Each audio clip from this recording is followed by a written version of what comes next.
Now on 5, Myra, The Making of a Monster. This programme contains harrowing accounts of the murders committed by Ian Brady and Myra Hindley, which some viewers may find upsetting.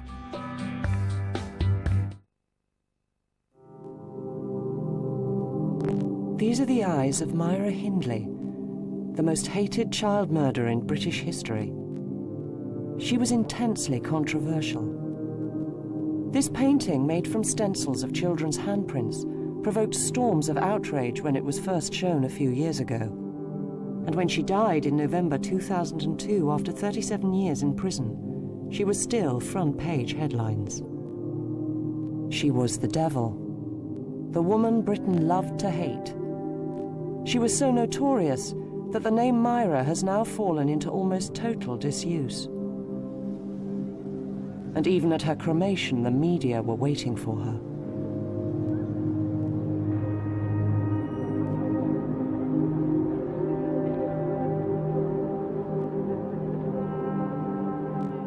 What was it about Myra? Why did she behave like a monster? And was she really inhuman? In this program, we explore Myra, the making of a monster.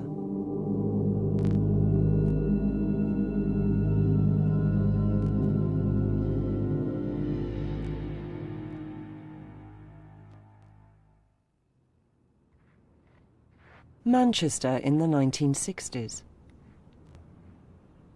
Myra Hindley was born in 1942 and grew up amongst the typical working-class terraces of the area. Factories stood against the skyline, and in the little 2 ups and 2 downs at the back lived the workers.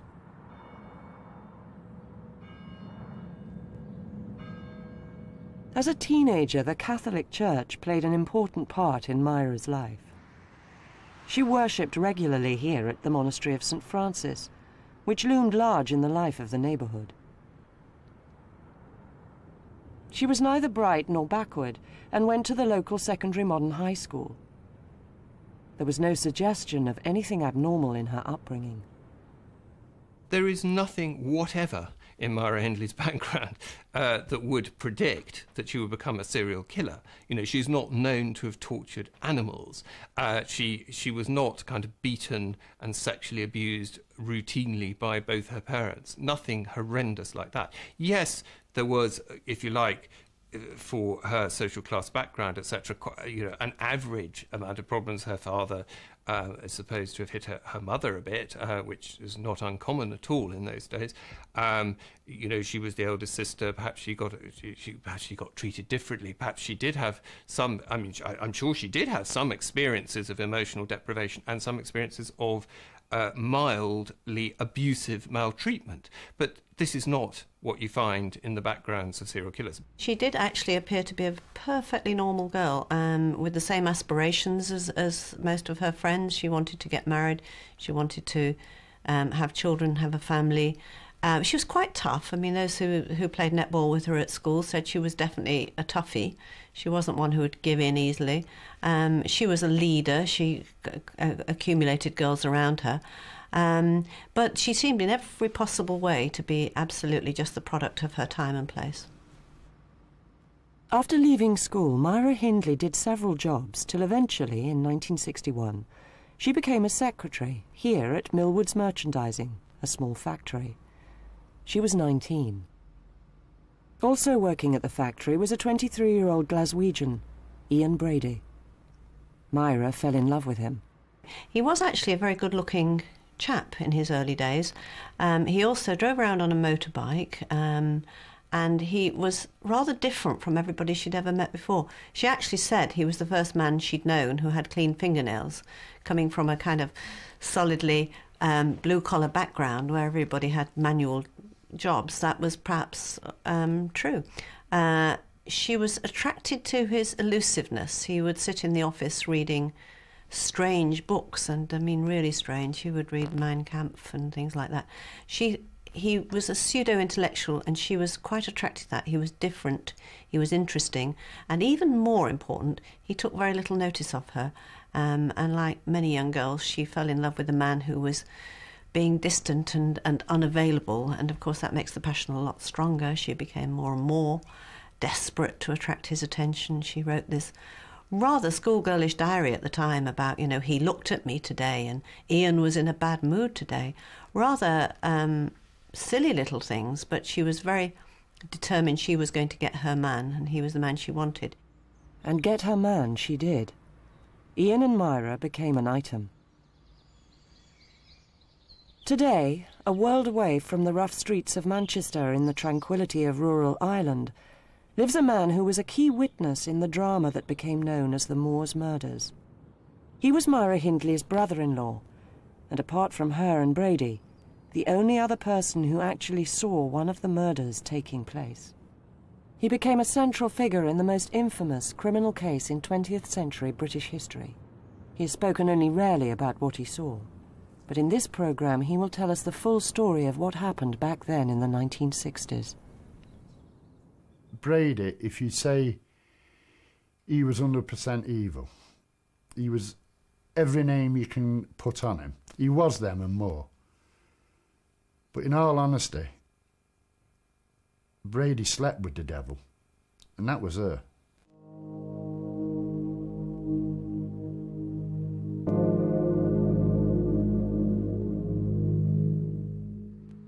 David Smith, Myra Hindley's brother-in-law, grew up in the same 1960s Manchester streets as Myra and her family.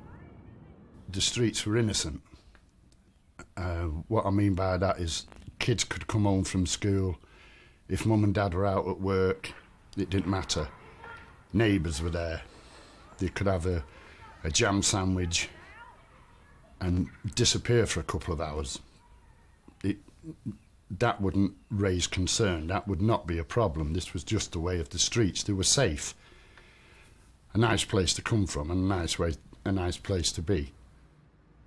In the early 1960s, when he was 15, David Smith began going out with Myra Hindley's sister, Maureen. Maureen was living with a mother and a father at 20 Eaton Street. Across the way, 2 minutes' walk would have been the grandmother's house. Myra was being looked after at the grandmother's house.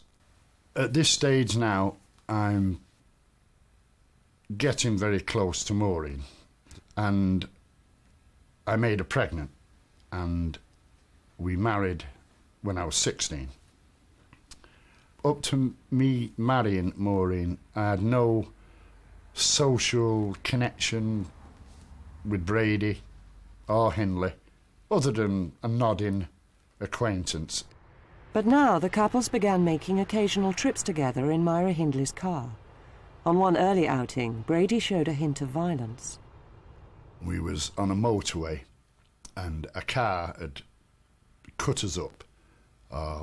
The occupants were lads or what have you, and they were having a laugh. Brady took this totally wrong and just ordered Myra to overtake them, burn them off. So at high speed she did, and he did no more, a few empty wine bottles.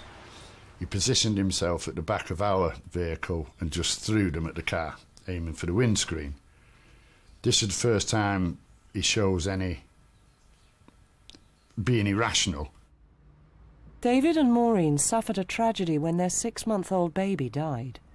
Myra Hindley's behaviour was further evidence of Brady's influence over her. We showed her into the parlour, and it was an open coffin, and I think that she wasn't prepared for that. So, just for a few seconds, tears appeared in her eyes. That's all. I'm not over-elaborating this. It was seconds.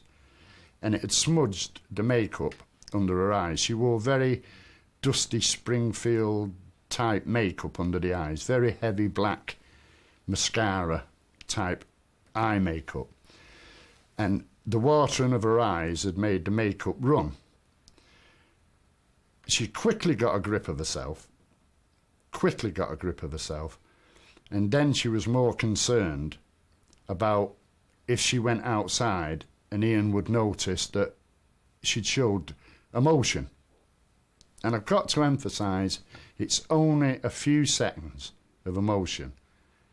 But she had to dry her eyes and clean her eyes before she returned back to the car. This is Hattersley, a Manchester housing estate. In 1965, David Smith and Maureen moved here. Myra Hindley, her grandmother and Ian Brady had already moved to this row of houses in Wardlebrook Avenue. It was here Brady revealed more of his violent nature. We started talking of petty crime, a situation of a robbery. Could we do this? Could we do that? And again, it's in a cloud of drink. I'm not excusing it. I'm not excusing anything. But it was all said through a cloud of drink. It's two blokes, very drunk, talking bravado and just waffling. This then changes into a more serious matter, and he produces guns. Now this, to me, at my stage of life now, I can look back and say, that impressed me. That impressed me. The simple fact that these were metal things. I'd never seen a gun before in my life. And all of a sudden there's a 45, there's a 38. These are big guns. And he's producing them and showing them to me. Myra Hindley showed little interest in their talk of crime. Occasionally she'd take part, but not comment very much as regards robberies. More, she would be talking to Maureen about girly talk. The girls would get bored and literally go to bed, go for a lie down, and leave us drinking, listening to big band music, Hitler tapes. A pretty bad atmosphere altogether, to be honest. Matters came to an unexpected head here in Wardlebrook Avenue, one night in October 1965. Myra asked Dave, still only 17, to walk her home to collect some wine. I go in the house. She takes me into the kitchen.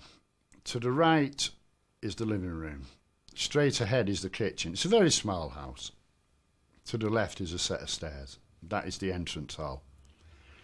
Into the kitchen, she opens a drawer and she takes out, I don't know, 5, 6 miniature wine bottles, puts them on the top of the cabinet. Excuse me. Wait here a minute. There's the wine. Then she goes into the living room. A minute passes, maybe 2 minutes, I don't know, a minute or so, very short time. All of a sudden, there's screaming, there's swearing, there's banging around. She screams, Dave, Dave, help him. I go running into the living room, and Brady's got this lad whacking him and hitting him with an axe. It's very violent. Very, very violent. The lad is on the floor. Brady's still hitting him. I think at the trial he'd received 14 blows. It was very bad. He then strangles him. He's swearing at him. He's calling him. He's cursing him. He's calling him filthy names. And then it's over.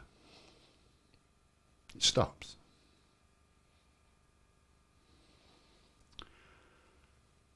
I'm there. Hindley's there.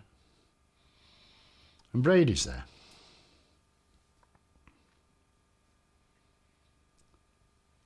And everything has to be normal. I emphasise this. It has to be normal, or else I don't walk out of that house.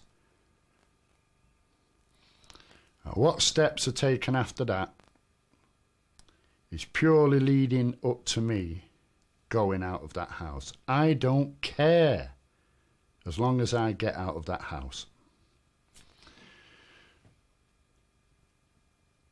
We wrapped the body up. We carried the body upstairs. We come downstairs, and the three of us, mostly myself and Hindley, but Brady was part of it as well, cleaned up. He passes me the axe. Feel the weight of that. How did he take that? Feel the weight of that. Hindley sits down. There's a chair next to the fireplace. She says, I saw the blow register in his eyes. He never saw anything. He never knew anything. I saw the blow register in his eyes. It's a normal conversation. I know it sounds unbelievable. It's a normal conversation. If they'd have walked in with chocolate biscuits and tea, I would have stayed and drank tea and ate chocolate biscuits. I would have done anything just to get out of that house. Myra Hindley appeared calm throughout. She would pick bone and hair up off the floor and not have a problem with it. Just drop it in the bag. There was no, would one of you pick that up? I don't want to. No, just straightforward. Just straightforward. After the living room had been cleaned and tidied, Dave was finally able to go home in the small hours of the morning. I was covered in blood. I went in. Maureen was in bed. I got her out of bed. I went to the bathroom and I absolutely vomited. To the point where I was retching and I was in a bad state, physically in a bad state. I then had to tell her what had happened. I've just seen somebody killed. Doesn't go into any great detail. Don't be looking for detail. There isn't. You just... how do you mean? So I'm showing her my clothes. Look at me. We've got to do something. We decide we're going to the police. David Smith was taken to this nearby police station at Hyde in Manchester. There he told officers his terrifying story. Police went round to 16 Wardlebrook Avenue, where they found and removed the trussed-up body.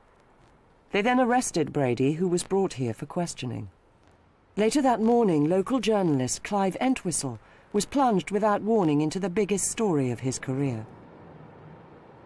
In 1965, I was a young reporter here in North Manchester, and on October 7th, I received a tip-off from a police contact that there'd been a murder on a council estate called Hattersley, just outside Hyde. I drove up to Hattersley and drove round and found a policeman standing on the doorway of number 16 Wardlebrook Avenue. It was part of this row now of 3, and the house was there at the end. It's since been knocked down. I talked to the policeman and he told me they'd found the body trussed up in polythene in the back bedroom. He told me that a man had been arrested. His girlfriend had been taken with her grandmother to the house at the back, the house you can see between the gap there. I went round, policewoman on the door. I went inside, there were some women in the kitchen, and in the front room was a blonde woman. I asked where was the young lady from the house at number 16, and they pointed to this blonde, and I went and sat down and started to talk to her. First of all, I asked her name, and she told me she was Myra Hindley. If you met Myra anywhere else but under the circumstances I did, if you met her in a pub with Ian, you'd have just thought, attractive, slightly hard-looking blonde, fine, nothing special at all. You wouldn't have really given her a second look. She had a lovely beehive haircut. On that morning, she was obviously very distressed. I didn't know and realise the implications of what she'd done. The murder victim was a 17-year-old boy, Edward Evans. At first, police had no reason to think this was anything other than a routine one-off murder case. But Dave Smith had mentioned something that had happened in the afternoon before the murder. At this stage, I had a few minor, petty things amongst my property. A starter pistol was one. A little bit of a kosh and a few odds and ends. Brady, in the afternoon, asked me to bring this material round to his house. This I did. Me thinking that it was in preparation of a robbery that would have taken place probably within a few days. This is what I'm thinking at the time. He then removes stuff out of his house and takes it away in a suitcase. The police decided to check Manchester's railway stations. Clive Entwistle's father-in-law, a local policeman, was sent to search left luggage offices. My father-in-law rang me at about midnight on the Saturday night, the following Saturday, to say that he'd been asked to go and look for a suitcase belonging to a guy called Ian Brady. He'd no idea why. And he went through all 5 left luggage offices at railway stations in Manchester. And in Central Station, he found a suitcase belonging to Ian Brady. In that suitcase was a income tax return, which in the name of Brady, so he knew he got the right suitcase. Also, they found a number of things, a number of books, a copy of the Marquis de Sade. But the most important thing was this 1/4-inch tape, reel-to-reel tape. Dennis played it, not realising what it was, and on it was this little girl screaming for her mother. It was a recording of a terrified and pleading child being pornographically photographed, and possibly worse. These photographs were also in the suitcase. The little girl was soon identified as a missing 10-year-old, Lesley Ann Downey. In one of Brady's notebooks, they found the name of another missing child, 12-year-old John Kilbride. This immediately suggested Edward Evans may not have been the only murder victim. A few days later, police brought Myra Hindley to Hyde Police Station and arrested her as well. They took this photograph of her for police records. Few could have imagined then that it would eventually become one of the most haunting images of 20th century Britain. When that picture was published, that was the first picture anybody had seen of Myra Hindley, and it suddenly saw this picture of Brady, the two of them just covering the whole of the front pages. It was a pretty impactful front page, and that remained the dominant image, even though, of course, over the years there were many other pictures of her looking more ordinary. But that, with the great peroxide beehive haircut and those blank staring eyes, was a pretty impressive picture. Despite suspecting several murders, the police had no bodies. What could Hindley and Brady have done with them? In the house were many photos of the couple on the moors. This is Hollingbrook Knoll on Saddleworth Moor. It was known to be a favourite spot of the couple's and featured in many of their photos. Police began searching here. They now had a horrible suspicion that the couple might have buried the bodies somewhere in this area, but it was like looking for a needle in a haystack. I mean, how do you find a body? You know, a group of police cadets and young police officers had been searching on the side of Mottram Road on a Saturday afternoon, about 3 o'clock in the afternoon. And I was with them, and we'd been down to the local pub, the Clarence, and had a pint or two, and then gone back and sun setting. And one of the officers needed a pee, so he walked over the top of the hill. And on the way back, he noticed a piece of white bone sticking out of the ground. Now, this guy, Bob Spears, had been a police officer for only a few weeks, And God bless his cotton socks, he stood on the top of the hillside with the sergeant swearing at him to tell him to get down because they all wanted to go home. And Spiers stood his ground. So they all trudged up angrily, and he pointed out this bone, and they parted the peat and let the water drain away, and there was the forearm with still part of the dress of Lesley and Downey. And if it hadn't been for that, if they hadn't found them the body on that particular day, then the search in the next few days would have been totally called off. When I went back that night, because I'd left early, I had left before Spiers found the body. When I went back that night, it was out of a Hitchcock film. The mist had closed in, there were old-fashioned arc lights, and it was eerie, absolutely eerie. And you've got silhouetted figures standing over a small mound where they'd excavated Lesley's body. And when I arrived, it was at the moment just before they'd put the remains into a polythene, big black polythene sheet. In those days, they didn't have body bags. And so it was carried down by these officers, 4 officers, holding it up like this, as if it was a bouquet of flowers, you know. And I stood on the back bumper of the Black Maria to get a better view. And as they came towards me, they then reached up to put the remains into the back of the Black Maria. And as they did it, of course, as they leaned up, they all pulled it open to lift it in. And I looked in and saw Lesley's remains. There was only one possible conclusion. This was no longer a single murder. It almost certainly involved the killing of several children. Children whose bodies were buried in the loneliest, bleakest of all places, the moors. The Moors' murders were now destined to occupy a place of special horror in the British psyche.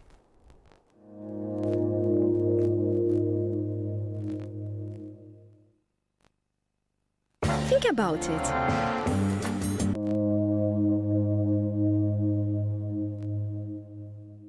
I can recall to this day the images that I saw of Lesley's remains being lifted into the back of that Black Maria. It's an image along with the tape, which I shall take to my grave with me. The discovery of Lesley Ann Downey's body and the existence of the tape recording directly implicated Myra Hindley in the murder. Her voice was on the tape recording. Her fingerprints were on the photographs of the little girl. She was in the photos on the moors. Now police believe John Kilbride's body might be somewhere on the moors too. They used a photo of Myra Hindley on the moors to work out a possible location, and sure enough found his body. John Kilbride's funeral was a huge public event. The Moors' murders excited tremendous interest, and some people saw it as a comment on the times. You know, I can remember, you read the papers and it was full of mini-skirts and excitement of people having sex and drugs all over the place, and obviously rock music. And sex and drugs and rock and roll was the order of the day. And I think there was that feeling that if everybody's allowed to just do whatever they want, if the animal within is unleashed, look what will happen. Society will fall apart. Ghastly things like this will start happening. Brady and Hindley's trial began 6 months later in April 1966. David Smith, accompanied by Myra Hindley's sister Maureen, was the main prosecution witness. The still young medium of television helped to feed the public appetite for news about it. This trial is certain to make legal history, if only because the Attorney General himself is here leading for the prosecution. It's taking place in Chester Castle. Originally, Tom St. John Barry's nightly ITN bulletins reported all the details. Fantastic security precautions have been taken and the precincts of the court have been very widely defined. Before you can get into the court, you have to produce no less than 3 passes if you're a mere journalist. When you do get in, you find yourself in a long, very high room, about 25 feet high, wood-panelled for about 12 feet, and then light stone arches Above that, a wooden roof with a stained glass light in it. As the trial unfolded, it became clear that Myra Hindley was going to stand by Brady, come what may. Hindley, who said that she had a sore throat, gave her evidence in a low, husky voice.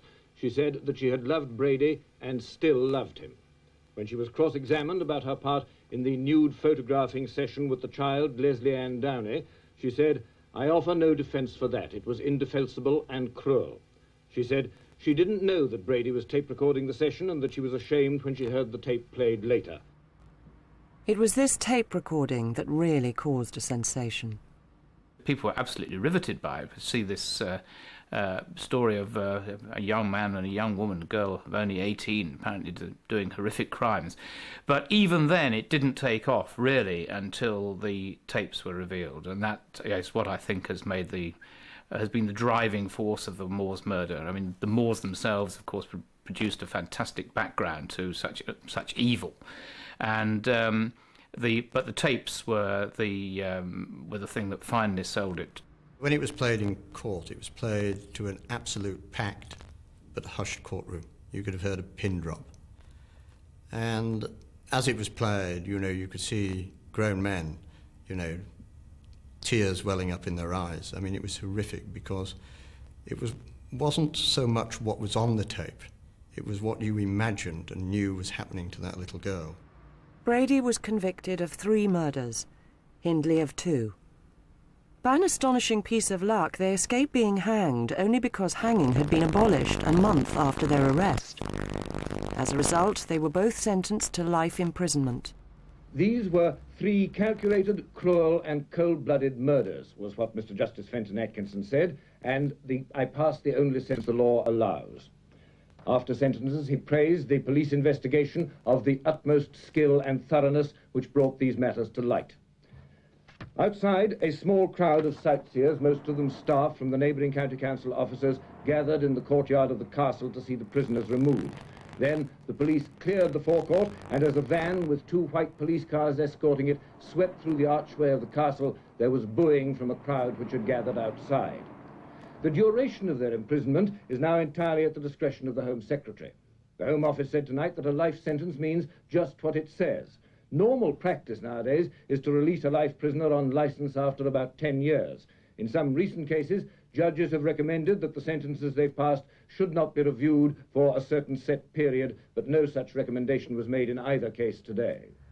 Myra Hindley was taken to Holloway Prison in North London.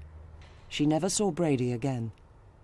Even before the trial, there'd been suspicions she and Brady had murdered other children. It was to be a very long time, 20 years in fact, before those suspicions were confirmed. Throughout all that time, Hindley and Brady flatly denied there'd been any other murders. Normally, prisoners disappear from view, but not in Myra Hindley's case. Throughout subsequent years, the public and press remained fixated on her. I think the endless fascination with her was that she was an ordinary girl from an ordinary working-class background who did the most extraordinarily horrible things, and we can't explain her, and that is why she still haunts us. She flew in the face of all our preconceptions about women. Women are nurturing, women are kind, women like children.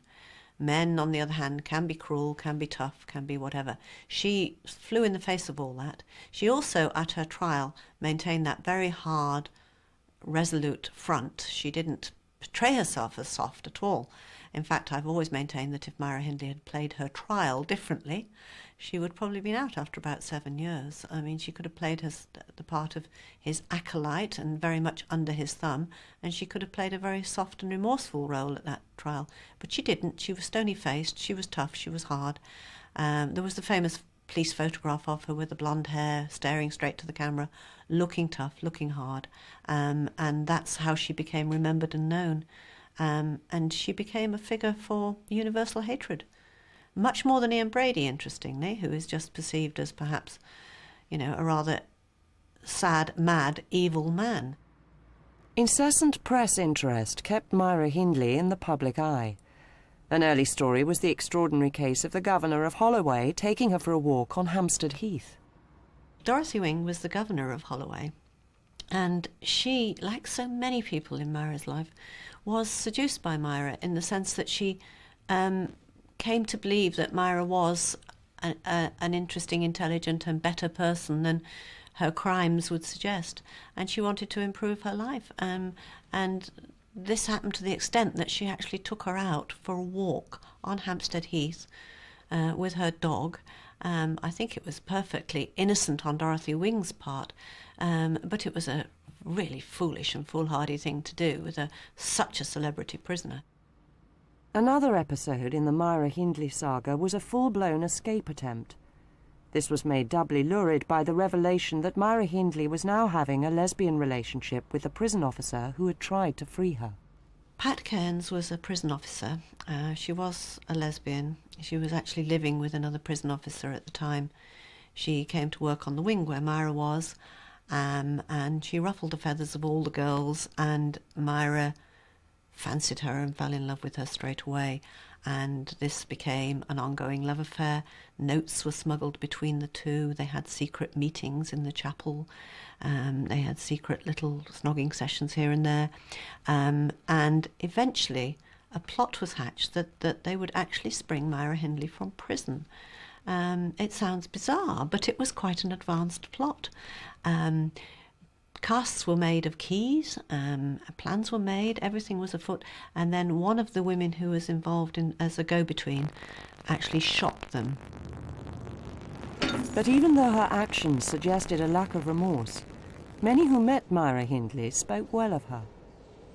I found her a nice person. Was she generally well accepted in the jail? I don't suppose everybody felt the way you did. Well, no, not everybody felt the way I did. You can expect that in a community with women, you know. It's mostly the short sentences that used to want to fight her, argue with her, you know, and call her names. So she sometimes had a rough time of it? Oh, yeah, when she first went there, she had a very rough time. You know, she got beaten up. Said by people who've been to see her that she's changed a great deal since she's been in Holloway. Did you see any sign of that? When I went in there, to me, she didn't look the same as what the papers made out her to be. What do you mean physically? I mean, her photograph in the papers doesn't look... Oh, no, you wouldn't recognise her. She's a different person altogether. She is a very friendly person if you only give her the chance to be friendly to you.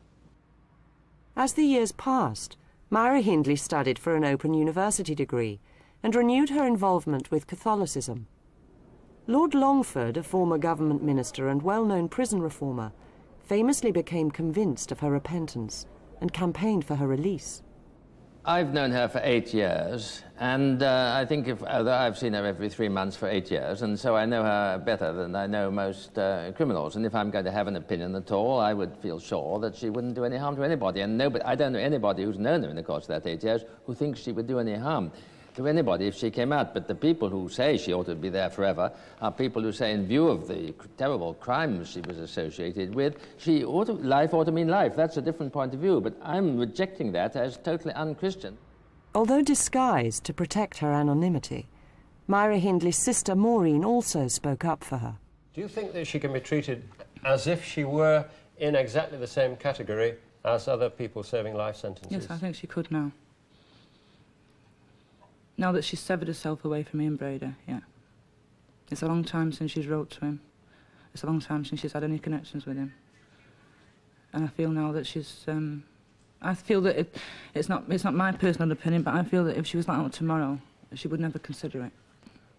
If she had never got involved with him, she would just be an ordinary housewife. A decade later, Lord Longford was still arguing Hindley's case. She's not led an isolated life, really, because she's done very well. She's got her Open University degree, a pass degree, and then an honours degree, and a good many people have come to know and like her very much, so I should say she was completely ready. She has been for years, if it comes to that. But the families of Myra Hindley's victims did their best to stop any such idea. She's ruined my life and she's ruined 5 more families. And then people are suffering like me. And it's a sentence for me alone. That woman will not live if she comes out of prison. I know people have said they'll do it for me. I don't want that. I don't want nobody to get in trouble, especially my boys. They've got their lives to live. I'm half dead now. I'm living on pills.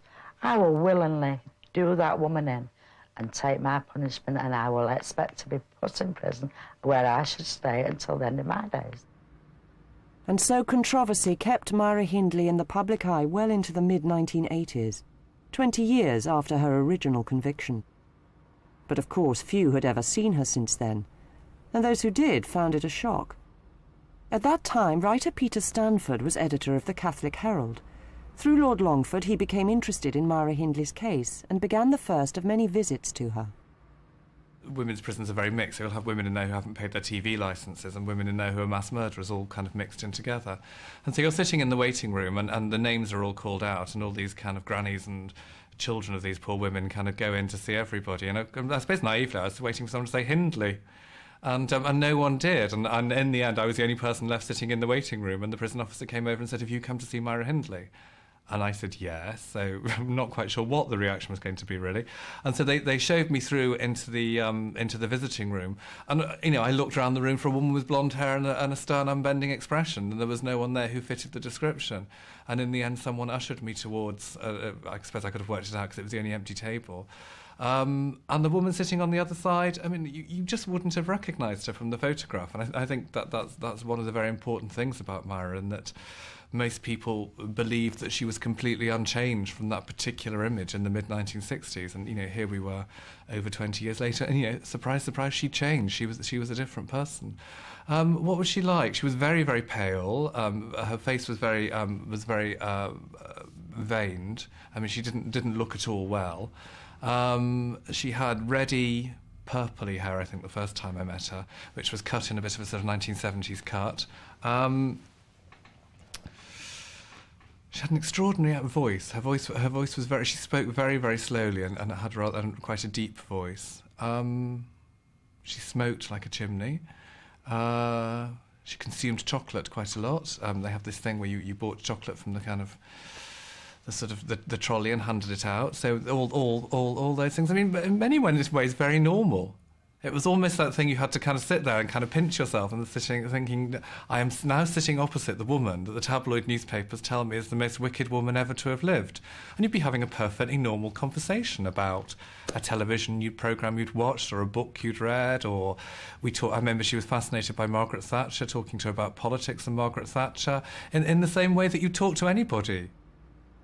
In 1986 came the next big breakthrough in the Moors murders case. Ian Brady began to talk about additional murders. The new head of CID at the Greater Manchester Police, Chief Inspector Peter Topping, interviewed Brady and also approached Myra Hindley at Cookhamwood Prison in Kent. I received a phone call one afternoon from Myra saying the Greater Manchester Police are here and they want me to help them recover bodies that have so far not been discovered on the moors, and I've agreed to help them. Would you come down to the prison straight away? So I got on a train down to the prison, and when I arrived, the prison gates were ringed by journalists with cameras and TV crews, so they'd obviously been alerted to the visit by the police.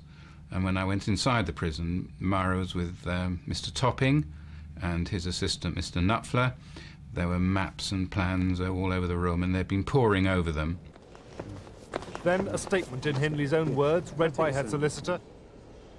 I've agreed to help the Manchester Police in any way possible, and have today identified from photographs and maps places that I know were of particular interest to Ian Brady, some of which I visited with him. In spite of 22 years' passage of time, I have searched my heart and memory and given whatever help I can to the police. A complex logistical operation was now set in motion. A month later, Myra Hindley was taken back to the moors for the first time in 20 years, accompanied by her solicitor.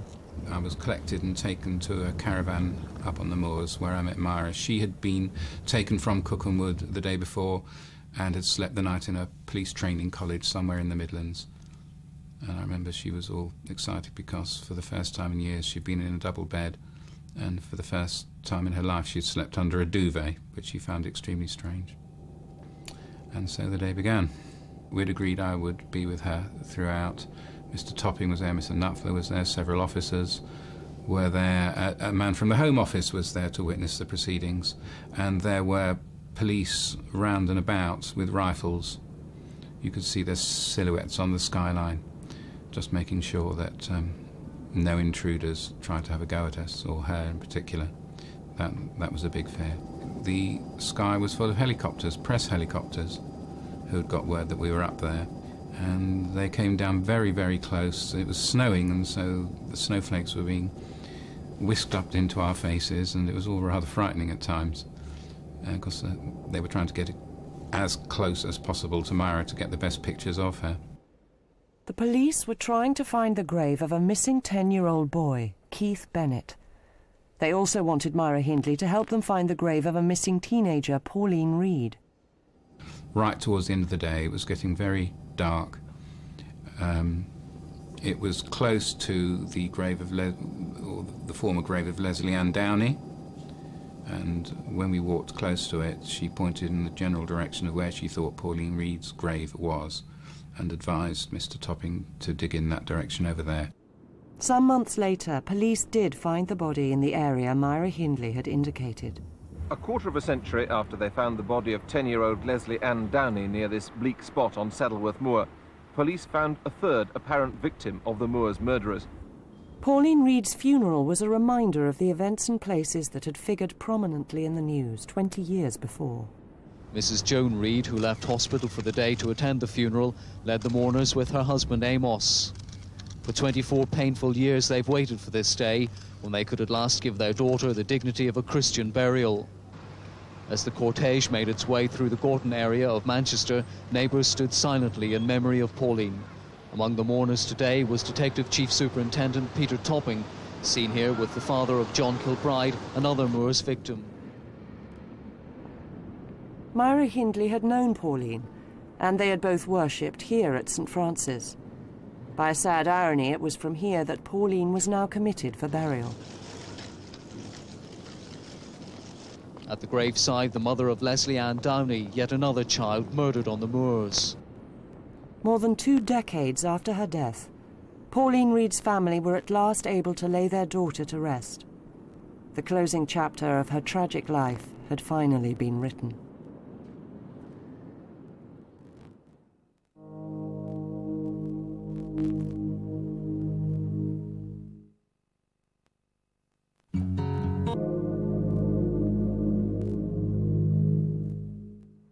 Although Myra Hindley had helped police identify likely spots on the moors, she hadn't formally admitted to involvement in any additional murders. But now she decided to confess all to Chief Inspector Topping. We waited until it died down completely, several weeks, and then we met over a period of about a week, every day, at Cookham Wood, and there were a series of tape-recorded interviews where Mr. Topping would ask Myra questions and she would give her account of the deaths of the various children and the role that she played in them. And I was present throughout with the Reverend Peter Timms. The Reverend Peter Timms was a former governor of Maidstone Prison and a therapist who'd been counselling Myra Hindley for 4 years. She said to me, well, I'll see Mr. Topping if you're there. I said, well, that's for the police to decide. I can't be there unless they decide, but of course I'll sit with you if that's what you want. And I did. And so there were 2 days of informal interviews. No tapes, nothing. Right? It was just chatting with the police for 2 days. Now, you cover a lot of material in 2 days, actually. And she was absolutely open and honest, and nothing that she said in those 2 days was any different to what I already knew. And at the end of those 2 days, the policemen, it was 5 o'clock or something, they went off to their hotel and they were going back home. And I got a telephone call that evening from the governor, and she spoke to me and said, could you get Mr. Topping to come back? I want to go on record. I should have done this 20 odd years ago. It's time, it's much too long now. And I tried to dissuade her. I said, look, you need to think about it a bit longer. Take longer to think about it. But she wouldn't. She said no. And so the following morning, I got hold of the police and said, and she was read the caution. She's confessed that she is guilty of participating in these crimes, so that she would be guilty of the crime of murder, yes. Brady himself was also taken up to the moors to see if he could help pinpoint Keith Bennett's body, which still hadn't been found. but he couldn't find it either. After this, there were no more breakthroughs or discoveries in the Moors murders case. But controversy would continue to dog Myra Hindley, right up until her own death 16 years later. The controversy really revolves around why she committed these terrible crimes. One thing everyone agrees on is that Brady was the catalyst. Had they never met, I don't believe Myra Hindley would ever have committed murder. I don't think there was any interest in it or impetus towards it in her. She was a very tough person and quite capable of violence, and quite capable eventually of accepting violence, which I think a lot of people would not be capable of. So there was some inherent ability to cope with it, with the violence and the killing in her, but she had no feeling or need to be involved in that, and he did. No, she wouldn't have killed. I doubt very much if she'd have killed. Almost convinced that she wouldn't have killed. No. She would have grown up, she would have had a family, she would have married, had 3 kids. She would probably be boss of the typing pool and run it with a rod of iron. That's the sort of person she was, but she would never have committed a crime, she would have never been involved in crime. But it's why she did get involved that really divides people. One group sees her as led by Brady. The reason she got involved was because she met Brady, she fell in love with him, and when you fall in love with someone, as we all know, it's the same for all of us, if you do fall in love, your barriers break down. Your sense of who you are and who the other person is become terribly muddled up. There's a period during the in-love bit of the relationship when the other person can do nothing wrong. Where you long to be in their company at all times. Basically, you lose the plot when you fall in love with someone. And she happened to fall in love with someone whose ideas she identified with, who she became terribly involved with, just as we all do with the people we fall in love with, but who unfortunately turned out to be Brady. Quite how she herself got sucked in is very interesting. By degrees, I think, is the answer. He inculcated her into the almost cult of killing that he'd established, and he tried later on to do the same with David Smith. He gave her things to read. He gave her the Marquis de Sade to read. He talked to her about sadomasochism. He took her to see very strange films. They actually went to see a film of the Nuremberg rallies. He thought that anything to do with the Nazis was wonderful. She was still totally enamoured. He was this amazing, interesting, different person, not at all like the boy she knew who, wanted to be Elvis Presley and a quick kiss behind the dance hall afterwards. He was something else entirely. So Myra was still enjoying this feeling of being different and being special, and he worked on that, and that is how, by degrees, she came to believe that anything that Ian wanted her to do was right and worth doing. And she became his, interestingly, he called her Hessie. This was partly because of Myra Hess, the pianist, her name Myra, but more appropriately, Rudolf Hess was Hitler's lieutenant, and she was his lieutenant, and he saw her as the person who would help him fulfill this dream of committing murder. The process by which you go from being Myra Hindley, a perfectly normal office worker, to Myra Hindley, the torturer of children, is not obviously something that happens overnight. In her case, she fell in love with this sadistically dangerous man, and gradually was groomed into more and more perverse sexual practices. First of all with him, he played games with her, he tricked her, she got turned on by that. And I'm sorry, but we all, think of your own sex life and think how much game playing. I'm not talking about dressing up as a giraffe or doing weird and wonderful things. I'm talking about the normal playfulness that's involved in sex, and the dominance and submission that's involved in normal sex. Now, if you think of that and just add a little bit of sadism, add a little bit of cruelty, etc., Brady will have gradually groomed her into getting used to the idea that this was really exciting, this is what we want to do, and, if you like, taught her to get involved. In the first murder, when she screamed and shouted and so on, he hit her and knocked her to the ground and said that effectively he would kill her if she didn't shut up. And she probably, I know, she thought, there's been this awful event but it will never happen again. It's one of the things, never happen again. And of course it didn't happen again for about a year, then it did happen. But it's then what do you do about it? But many people don't accept this idea of Myra Hindley as essentially passive. They see her as an active participant who was fundamentally just evil. I mean, she went through each of the cases themselves, and it was the same old story about her being intimidated, infatuated, hopelessly in love with Ian Brady, and would have done anything. I mean, I can understand that to some extent. I mean, if you look back over history, history is littered with examples of where females have done anything for their man. But surely there must, you have to draw a line. And while she may not have really understood what she did before she did it the first time, it's inconceivable that she didn't know the next time she went out in that car to lure a child, that she didn't know exactly what was going to happen to that child. And in effect, she was the one that sought out the child. She was the one, not Brady, it was her that went out and identified which child she was going to lure back to that car. So in effect, she, for me, was the more evil of the two, because had she not done that, then of course I don't think the horrors that we've all come to know as the Moors murder may not have taken place. I think they were a pair of bloody kinky bastards together. That literally, bloody whipped each other, slapped each other, did all the dirty little things that were in the books, and then had to look for something else. And they just pushed and pushed and pushed. They broke all the rules. They didn't just break the legal laws, they broke all the moral laws. You don't break the moral laws, you don't. They're there for everybody. You don't just disregard them and kick them out. They did. They did. They didn't give a damn about the legal laws. They didn't give a damn about the moral laws. The things that hold us all together, the things that make us mum and dad, man and woman. They didn't give a damn about any of that. They thought they were entitled, both of them thought they were entitled to do exactly what they wanted to do. As obscene, the word obscene doesn't cover it. It really doesn't cover it. I can't let my imagination go that deep.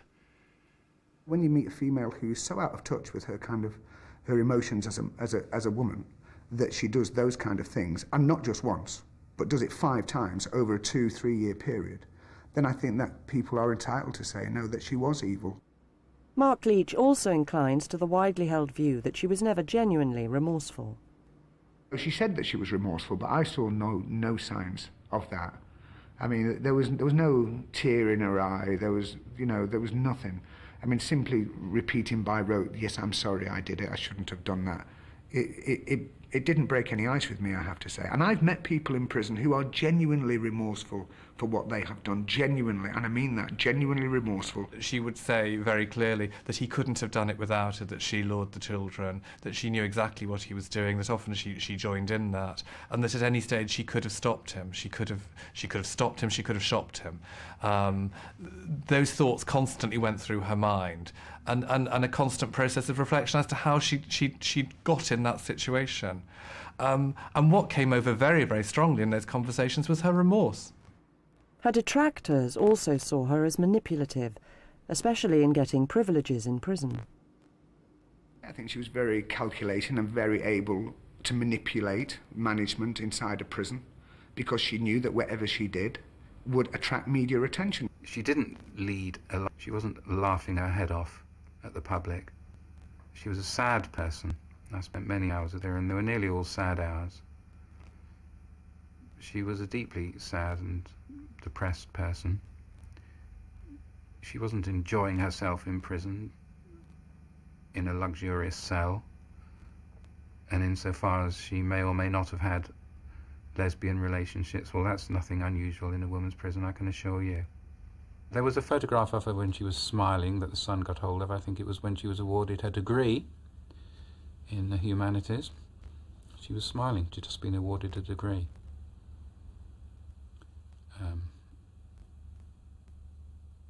She shouldn't have smiled for the camera ever, but because the public got the impression that she believed her crimes were funny. Well, she didn't. Nobody did. She was concerned for those who were close to her, as any normal person is, particularly her mother. That was her greatest concern, how her mother would react to anything that happened. After that, her close friends. She appeared to me, apart from her reputation and her history, to be a normal person, not an evil genius. Perhaps I knew her better than the editors and journalists in some of the tabloid newspapers. I did know her better. Longford, bless him, used to say, well, how do they know? They don't know her. Well, he was right about that. But Myra Hindley and what she represented never lost the power to cause outrage. As recently as 1997, this painting, made up from stencils of children's handprints, was physically attacked and provoked public protests when it was featured in a high-profile exhibition. This work was actually painted in 1995. Charles Saatchi bought it and showed it in his North London galleries. But it was when, in 1997, it was included in an exhibition called Sensation, which was Saatchi's collection of British art in the 90s up to that point, at the Royal Academy of Arts, no less. Suddenly, all hell was let loose, because the tabloids had been sniffing around for a kind of shock story surrounding British art. So we'd had the sharks, the elephant dung, and so on. This was there, and because it was an image of an horrendous serial killer, it gave a kind of moral dimension to their anger and their ire. And so, having interviewed the parents of some of Hindley and Brady's victims, who quite understandably were very disturbed by the fact that the image of Hindley was getting more publicity, there was a kind of public sense of outrage. £7 to go into that exhibition is blood money. If you have any compassion for a mother who spent 33 years looking for the body of her child, do not pay your £7 to go and see this disgusting thing that they are calling art. It is not art, it is glorifying murder. The point of art is to be controversial and to make people think differently. But I mean, I've got my reservations about that particular piece. I think it's sick how they can just make someone famous after killing people and put her picture up in a gallery when she's killed so many, like these children. But some feel the painting, now in London's Saatchi Gallery, provides fresh insight into Myra Hindley's crimes. It's a gigantic image. It's about 15 feet tall. So when you stand in front of it, it actually overwhelms you. It becomes larger than life, or perhaps larger than death in this case.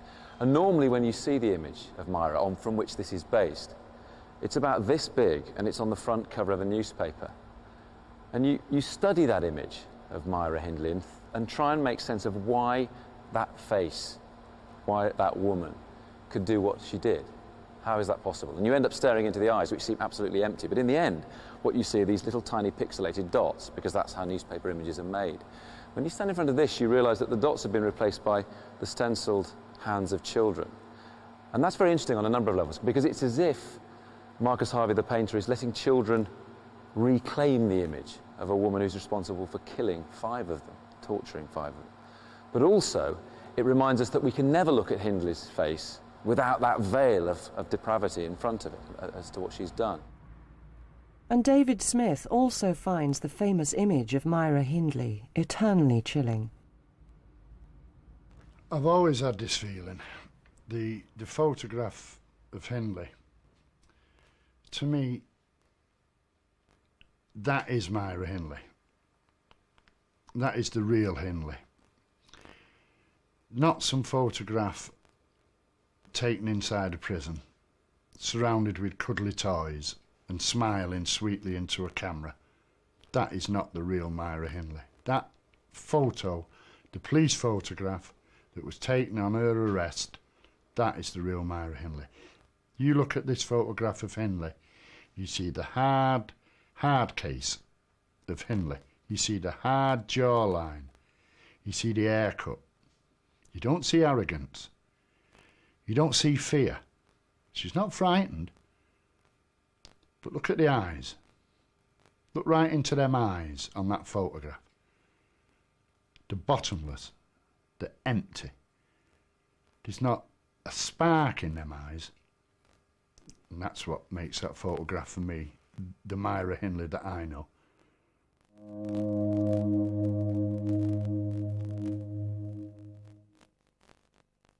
2002 without ever achieving the freedom she and her supporters hoped for.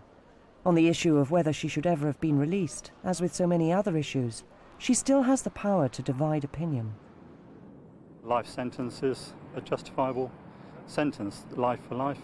You can say it's been many years, but she did commit the crimes. Yes, I think the life sentence was right in that situation, yeah. Unfortunately, I do. I don't know whether that's just because I'm a mother and find the crime so heinous, or whether I think that a life sentence should be a life sentence. She should have had the same opportunity as other prisoners get parole.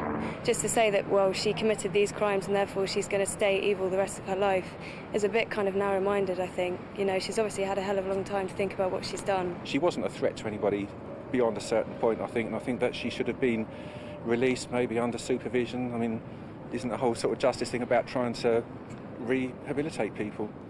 I think she should never have been released. I think she should have been kept in prison for life. She killed children, she killed many children. A life for a life, you know, she shouldn't have killed, simple as that.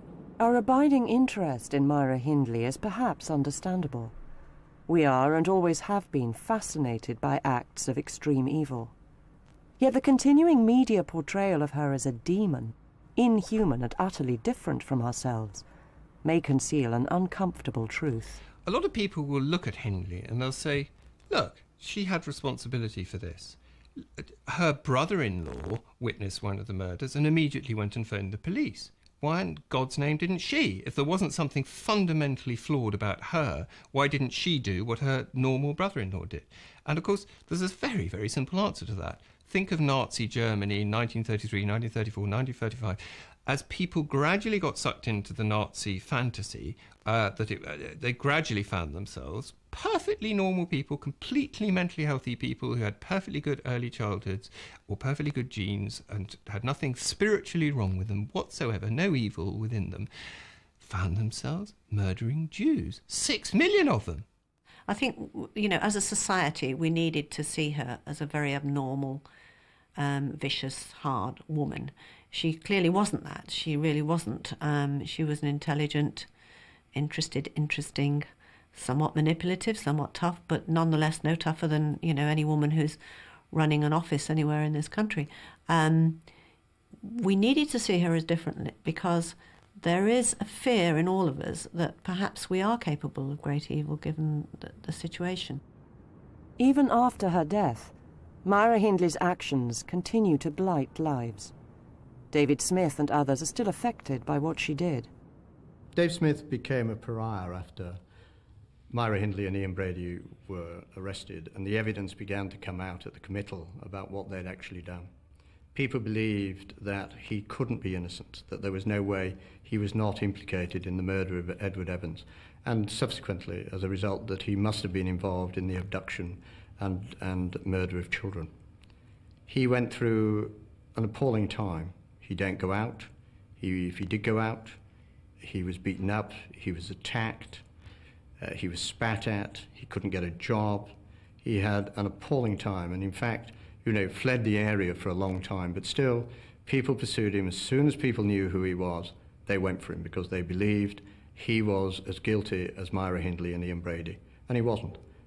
Dave Smith was actually a very brave, along with his wife Maureen, very brave and public-spirited person. To term me as a victim of a Moor's murder case victim is wrong. No, that's the parents. They're the victims. Them I bleed for. I'm a survivor. I survived it. I am not a victim of it. I got through it. Lots of the parents, they're frozen in time. Their memories stopped in the 60s. They still see their missing children, the same size. They never grew. They never got older. They never change. They're the victims. Winnie Johnson is the mother of Keith Bennett, whose body has never been found. I don't like the idea of being him up there. I want him on where I can bury him myself and go to his grave. I mean, it's a long way to go to the most. They even asked me to have a memorial put up there to show people that he's up there. I said, you don't need a memorial. I said, people know that he is up there. And I said, putting a memorial up there is just a waste of time. I said, because for one thing, you don't know where he's murdered. They said, well, we'd put it on the edge of the road so the people could. I said, that's no good to me.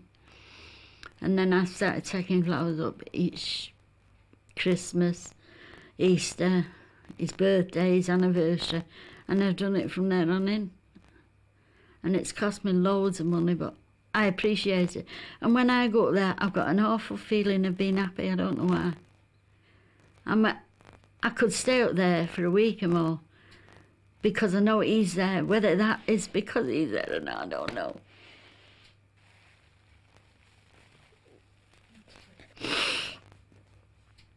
I feel happy when I'm up there. I feel on top of the world. I only wish I could get him back.